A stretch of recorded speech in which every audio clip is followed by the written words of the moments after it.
Estamos de volta aqui, à espera do Ciro. Aqui o Zuckerberg, ele é mão fechada, só vai dando de hora em hora. Estamos tratando do projeto nacional do Ciro, ele está falando em renda. Olha só, não. É que exige um trabalho quando você sai para gravar, para não perder. Aliás, nem sei se eu consegui gravar direito. Vamos lá. Vamos, Zuckerberg. Eu sei que provavelmente não é o seu candidato, mas a gente vai ouvir vários outros também.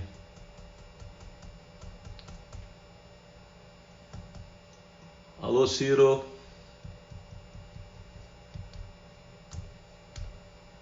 O Wagner está falando em cultura.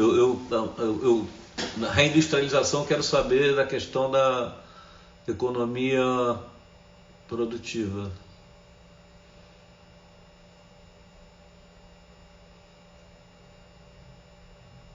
Vamos aqui aguardando. É um sistema muito complexo mesmo. Espero que um dia eu consiga ter mais tempo. E o tema realmente é um livro, né? Estamos falando sobre o Ciro voltou. Opa!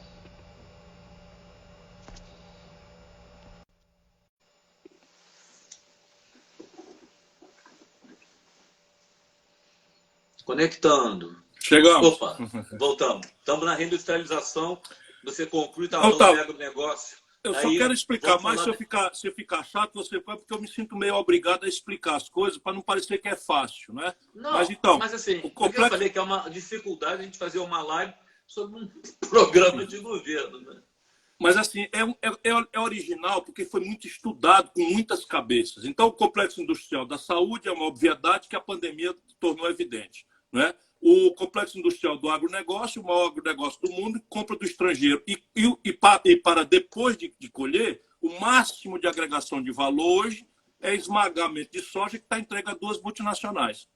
E aí a gente vai e compra os cosméticos, tudo feito à base de soja do Brasil, como estamos comprando 20% de aços planos da China, com minério de ferro que sai do Brasil. Isso é um negócio de maluco. Quando você fala lá no livro em Celeiro do Mundo, mas é uma lógica meio doida, né? Que a gente entrega insumo e compra o produto industrializado. Isso é uma guerra. Isso é uma guerra. Então, o outro complexo industrial da defesa. O Brasil gasta bilhões de reais por ano. E outro dia, ainda era no governo da Dilma, a China ganhou a concorrência para fornecer os uniformes do Exército Brasileiro. Não acredito. Cara, eu estou te dizendo. E a Dilma cancelou, mas sei lá o que deu, vai dar problema no Tribunal de Contas. Mas é óbvio. Eles têm juro muito mais barato, eles têm uma escala gigantesca, eles têm uma política industrial de comércio exterior que manipula a taxa de câmbio. E aí o uniforme chega mais barato no Brasil do que custa produzir aqui. Então, por quê? Porque o Brasil não tem projeto de nada. Agora você imagina os foguetes, as balas, as armas, os tanques, etc. Pois bem, esses canalhas entregaram a Embraer. O único setor de alta tecnologia onde o Brasil é autossuficiente e tem superávit é o setor aeroespacial. 8 países do mundo sabem montar um avião. O Brasil, na hora que passou investimentos de bilhões de reais de dinheiro público, e vai colher 2 produtos extraordinários, um cargueiro chamado KC-390 e um caça, que é uma joia que eu fui visitar a fábrica original dele, a Saab, na Suécia, que é o Gripen. Pois bem, entregaram para a Boeing, com uma ação que chama Golden Share, na mão do governo federal, esses bandidos que nos governam, fica falando em Brasil acima de tudo, Deus acima de tudo, entregaram a Golden Share brasileira, a Boeing foi lá, tirou todos os segredos industriais da coisa e devolveu a porcaria. Esse é um país assaltado, meu irmão. Aí o complexo industrial... Não fecharam o negócio, né? Não, devolveram, mas agora a Embraer está com problemas sérios, que nós vamos ter que acudir. Porque do jeito que vai... Agora, sabe o que aconteceu? O Irã fez uma encomenda de 150 aviões, que são extraordinários, aviões de civil de nível médio, que rivaliza com a Boeing. O Bolsonaro boicotou. Eu vou dizer de novo, no Brasil, desesperado por emprego e por divisas, o Irã faz uma compra, uma encomenda, uma oferta boa para pagar à vista de 150 aviões. O Bolsonaro e seus generais do Palácio, quero respeitar muito a Força Armada Profissional Brasileira, quero que eles prestem atenção na loucura que está acontecendo, boicotou a venda. Percebe? Por vassalagem ao Trump. Então vamos lá, os complexos industriais, saúde, agronegócio, defesa e o complexo industrial, que enfim, da construção civil, porque o Brasil tem metade dos domicílios sem saneamento básico. E essa é uma construção modular que não importa nada de canto nenhum. Todos os insumos são locais e têm uma empregabilidade instantânea, na veia, casado com um grande programa de qualificação fundiária, de dar o papel do lote para o favelado, para o habitante que está aí nas favelas, nas grandes periferias do Brasil. Isso gera milhões de empregos e a condição do Brasil, enfim, eu falei do complexo industrial do agronegócio, complexo industrial da saúde, complexo industrial da defesa, complexo da construção civil, e tem mais um que nesse momento aqui eu não tô recordando, que também deriva do balanço de pagamentos. Mas eu sei que você é até super ligado à cultura. Eu li voando para a nossa live, eu achei que... Eu não vi lá economia criativa. Tem papers da Unesco dizendo que o caminho natural é uma indústria limpa, uma cadeia produtiva que você sabe que é uma coisa... Você não mexeu muito com isso, ou eu estou errado? Não, o livro é um manifesto meu, completamente, quer dizer, muito incompleto, eu ia dizer completamente incompleto, mas fica meio esquisito, né? E é um apelo ao debate, o livro. Então, eu menciono a questão da cultura com uma centralidade mais grave do que a questão da geração de oportunidade de trabalho e de divisas. Embora tenha, de fato, a indústria audiovisual norte-americana já emprega mais nos Estados Unidos do que a indústria tradicional. Portanto, é uma omissão que eu devo, inclusive, reparar em edições vindouras. É uma crítica que eu recebo, né, com muito respeito, porque, de fato, é uma omissão. Mas eu dou centralidade à cultura numa outra dimensão, que é a dimensão mais grave que eu considero, é que não existe projeto nacional se a nação não se ser com uma identidade nacional. Identidade cultural, né? E isso se afirma concretamente em coisas muito pragmáticas. Por exemplo, aonde é que a gente busca a felicidade? Isso é uma reflexão que eu faço, porque isso está imbricado com a questão do consumo e o padrão de consumo que a sociedade brasileira aspira pela massa de propaganda é aquela que nos impõe a cultura estrangeira. Então, nós que nos felicitávamos na compaixão, no mundo dos valores, na adoração ao sagrado, muitas vezes, no amor romântico, na boemia, não é? Até nos equívocos da viagem lisérgica e tal, nós agora somos felizes se... e nunca conseguiremos acessarmos um padrão de consumo que é fugidio. E isso é basicamente identidade cultural. Você até encerra o livro, acho que aí com a tua veia poética, fazendo um discurso de espiritualidade. Sim. A grande tarefa nesse instante é construir um ambiente para que a gente possa produzir o bom, bonito e barato que o nosso povo aspira o máximo aqui. Isso impõe um monte de tarefas que estão todas elencadas, mas, no fundo, a gente precisa reespiritualizar a humanidade, porque esse padrão de felicidade está matando o planeta Terra. Não é por aí. Não é? Nós precisamos descobrir uma economia verde, redesenhar uma plataforma de produção em que o emprego não rivalize com a sustentabilidade ambiental, não é? E com a condição de fraternidade com a Terra, não é? E com as suas limitações. Você não aprofundou também, eu estou aqui crítico, sim, né? Claro, lógico. Se valoriza muito no Brasil o ensino superior. Eu, particularmente, como humilde jornalista especialista em generalidade, ensino técnico você também não investiu muito não, né? Não, eu investo com muita força. Apenas eu considero que a questão tecnológica... Né, deu só uma lentadinha aí.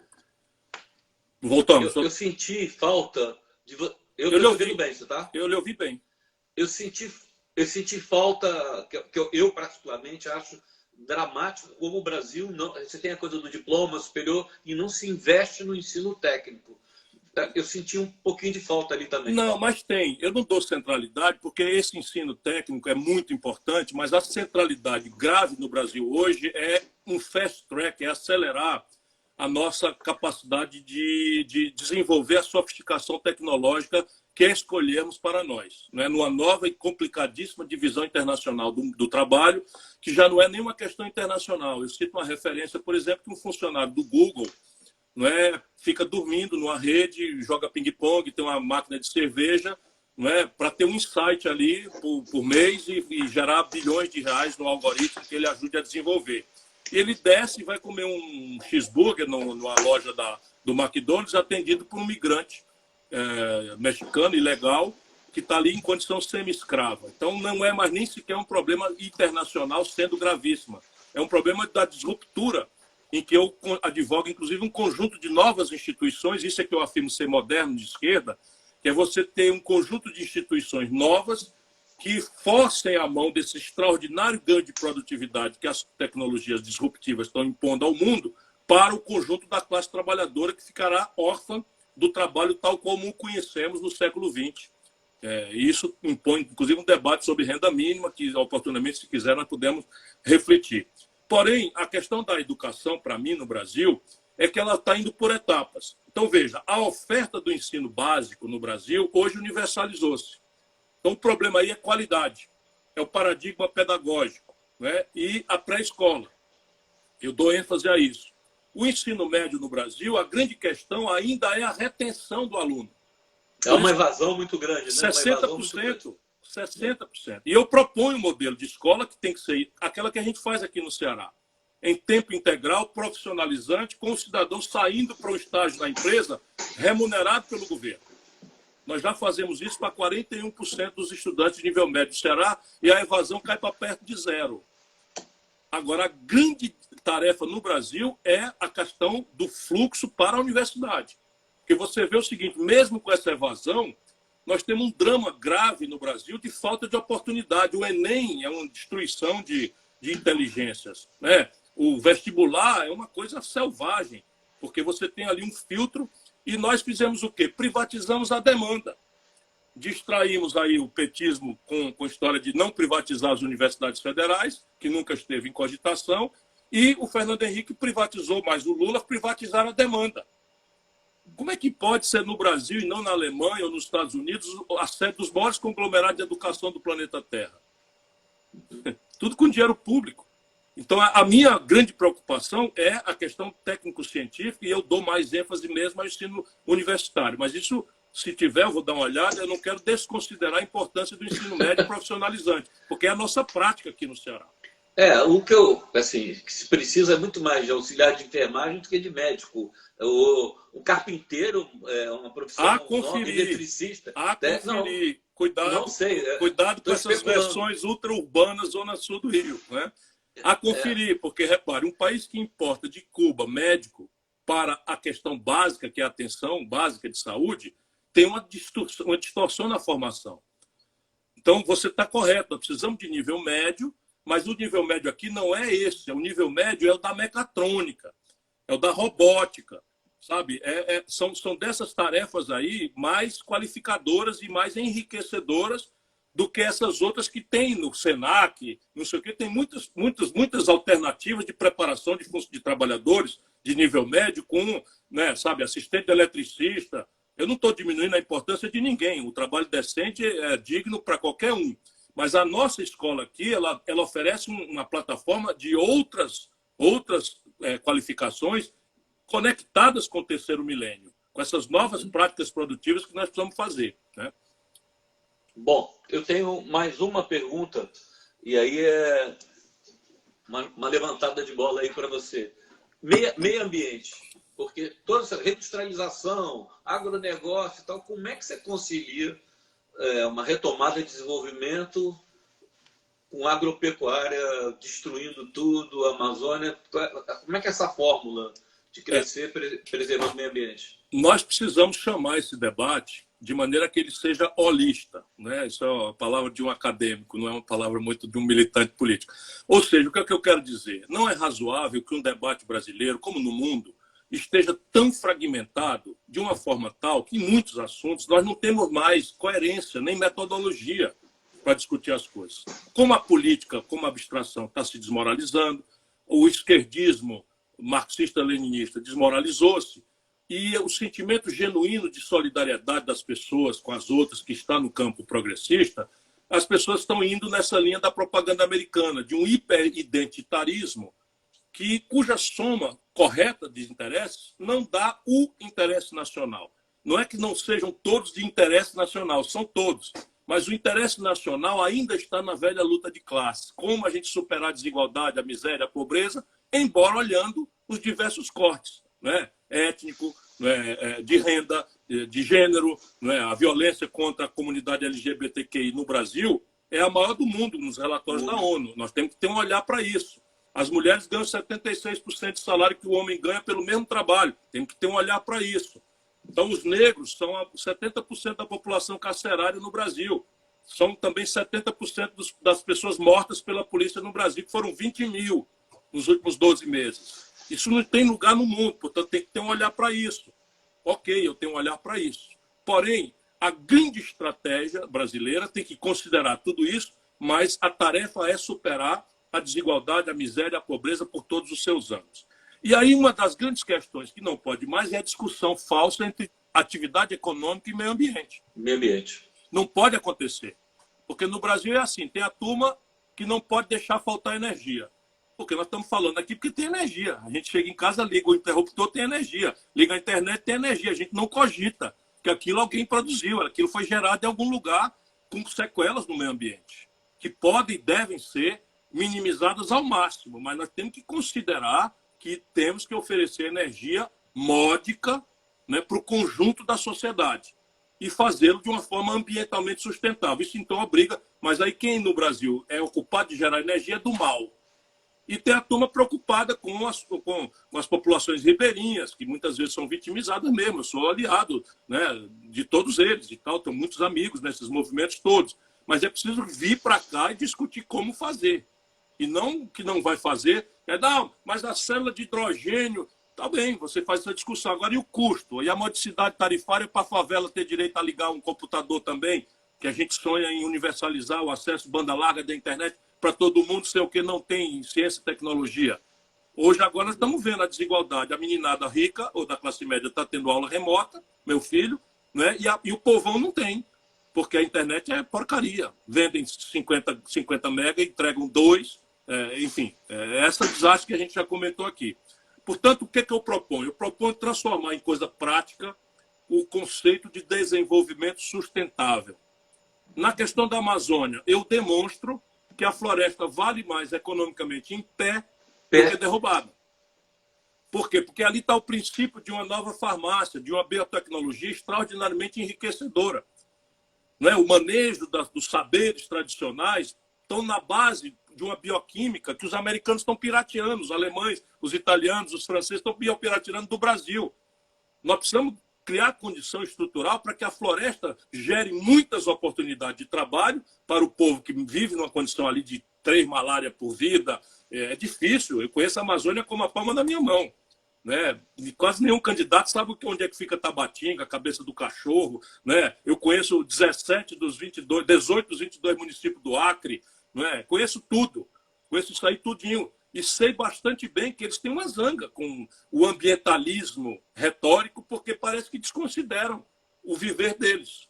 Né? E o Bolsonaro acaba tirando 70% dos votos, sendo o imbecil, irresponsável, genocida que nós estamos vendo, inclusive contra o agronegócio. E aí nós temos que fazer o quê? Zoneamento econômico ecológico e presença do Estado. Olha de novo. Sabe qual é a presença do Estado brasileiro na Amazônia, Luiz? Nula. As Forças Armadas brasileiras estão na fronteira trabalhando a meio expediente, por falta de comida por rancho. Não existe faixa de fronteira no Brasil, nada. Não tem presença. A estrutura de comando e controle do IBAMA foi desmontada. E o IBAMA, toda a cúpula do IBAMA foi ocupada pelo Bolsonaro com policiais do BOP de São Paulo. Nossa. Policiais do BOP, que é a força mais violenta das PMs do Brasil, ocuparam a estrutura de comando e controle do IBAMA. Então, essa questão é que nós temos que enfrentar a presença do Estado. O zoneamento econômico e ecológico, tanto mais eficaz será quanto mais participativo for. Mas eu vou fazer uma provocação. Ou o país industrializa, fazendo as coisas corretamente, e a indústria limpa, verde, é perfeitamente praticável, o Brasil pode ter um mercado de fazer, por exemplo, todos os defensivos agrícolas de base biotecnológica. Eu era ministro da Integração Nacional, nós desenvolvemos uma pesquisa, financiei uma pesquisa, nem sei como está isso, de controle de praga de fruta com moscas que, uma vez preparadas ali, acabavam infertilizando as moscas e aí elas morriam. Então era um controle biológico O Brasil tem tudo para fazer isso, com a Embrapa, com as estruturas que nós temos, tudo em pandareco, desfinanciado, arrebentado, mas estão aí as nossas estruturas acadêmicas, e isso é a única forma que o Brasil tem de mostrar ao mundo que nós temos capacidade de oferecer uma proposta que ninguém no planeta tem melhor condição do que nós. Nos desenvolver, gerar oportunidade para o nosso povo, mas sinalizar para uma economia de baixo carbono que seja capaz de preservar para as novas gerações e dar nossa contribuição para proteger o planeta Terra. Ciro, você sabe que eu, como entrevistador, até para todo mundo eu mandei as perguntas antes, porque eu quero boas respostas, mas eu vou me dar o direito agora de fazer um comentário para te cobrar.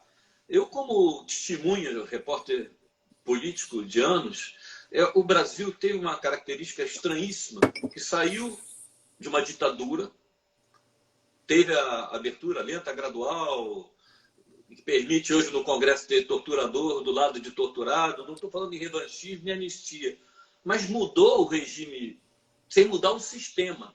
Então eu juro que fui lendo o teu livro esperando uma proposta de constituinte, que eu acho que a única maneira de mudar o sistema é constituinte. Eu sei que a elite morre de medo disso. Você não é favorável a uma constituinte, não? Eu não posso, eu não posso ser, Luiz. Eu sou professor de direito constitucional. Então, o poder constituinte originário pertence exclusivamente ao povo brasileiro e ele foi exercitado, não pertence à representação, pertence ao povo, poder constituinte originário. E ele foi exercitado em 88 porque houve uma ruptura de regime. Houve uma ruptura de regime e aí deu-se, então, a condição revolucionária, não é, de uma ruptura histórica para o redesenho institucional do país. A partir de agora, não há esse poder constituinte. Quem tem a faculdade de convocar uma constituinte? Isso é da doutrina do direito constitucional. Então, o que nós temos que fazer, tudo tem que ser pelo caminho da reforma, claro. Mas você entendeu a minha dúvida? Você tem... Quem construía do regime militar, as empreiteiras do regime militar são as mesmas do regime atual. Os bancos era assim, manteve o sistema. Não, algumas coisas pioraram profundamente. Por exemplo, o banco no Brasil, quando eu fui ministro da Fazenda em 1994, sob a liderança do presidente Itamar Franco, o Ceará tinha 5 bancos. Minas Gerais tinha 15 bancos. Então, foi a democracia que entregou-se a 5 bancos se organizar em cartel. Esse é o problema. O sistema tributário brasileiro foi muito ruim na ditadura, mas quando a Constituição apareceu, ela agravou a autonomia dos municípios e fez um redesenho do Pacto Federativo. De lá as coisas só pioraram. A carga tributária, quando a Constituição acabou, era 27% do PIB, distribuída com grande justiça. Eu fui prefeito da Constância da Constituição de 88, de Fortaleza, e resolvi a parada aqui, porque me permitiram fazer IPTU progressivo, tinha o IVVA, que era Imposto sobre Varejo de Combustíveis, tinha, enfim, uma série de inovações que foram sendo derrubadas, e a carga tributária com o Fernando Henrique subiu de 27% para 32,5% pelo caminho das contribuições que não são partilhadas com estados e municípios. De maneira que o Pacto Constituinte, que era federativo, municipalista, inverteu a lógica como nunca a ditadura fez, de centralizar tudo na União, por 2 razões. O rombo da dívida pública para servir aos bancos e o rombo do sistema previdenciário para servir a 2% de privilegiados. Bom, eu vou encerrar agora, só fazendo a pergunta que eu estou fazendo para todos os entrevistados, só tem que você estar vetado de dar a resposta, ser presidente da República. Essa resposta você não pode dar. Qual é o seu grande sonho? O meu sonho é ser memorável ao lado de brasileiros como José Bonifácio de Andrada, Getúlio Vargas, Juscelino Kubitschek. Né? Que no futuro meus filhos, meus netos, possam ouvir alguém mencionar que eu posso estar na companhia, ainda que modestamente, desses grandes vultos. Um foi o fundador, aquele que imaginou um Brasil soberano, José Bonifácio. O outro foi aquele que radicalizou a fundação do Brasil moderno, e o Juscelino foi o ápice desse modelo em que dava tudo certo. Fomos bicampeões de futebol, 58, 62, criamos o Cinema Novo, ganhamos o Festival de Cannes, né? Criamos a Bossa Nova, enfim, fomos campeões mundiais de tênis com a Maria Esther Bueno, fomos campeão mundial de boxe com Eder Joffre, tudo dava certo no Brasil e nós chegamos a crescer 15% ao ano. Né? E isso está tudo aí. E eu quero despertar esse Brasil, né, para amanhã alguém se lembrar de mim como um cara que, como o Zé Bonifácio imaginou, sonhou com um Brasil forte, poderoso, respeitado internacionalmente, que manda no seu próprio nariz, não é? Com uma política exterior dinâmica, com um processo de defesa profissional que proteja a nação brasileira e não nos entregue aos estrangeiros como está acontecendo hoje, e que eu seja capaz de devolver a condição de trabalhar e produzir para quem quer trabalhar e produzir no nosso país. Bom, então você acabou até redimindo a minha primeira pergunta, que no fundo não é só dever, não. Você é um esperançoso. Muito, te agradeço muito e acho que a gente, daqui um pouco, a gente vai ter que voltar, porque... Com muito prazer. Com esse dinamismo que a gente está nessa política... Com muito prazer, fico muito feliz de vê-lo aí nessa plataforma nova. Você é um dos grandes jornalistas com quem eu já convivi e fico feliz de atender. É quase raro que alguém faça perguntas tão qualificadas, portanto eu lhe agradeço essa oportunidade e estou à sua disposição. A hora que quiser, é só chamar. Eu acho que está dentro da linha do que você está falando, que temos que nos reinventar, né? Então eu estou entrando pelo universo digital. Discutir o que interessa, chega de discutir cor de roupa de menino, isso é o fim da picada, né? Em nível de ministério é para ferrar. Tá bom, Ciro. Abraço, Luiz Elange. Vai ficar gravado, depois eu te mando o link. Valeu, boa noite, obrigado a você. Boa noite a todos.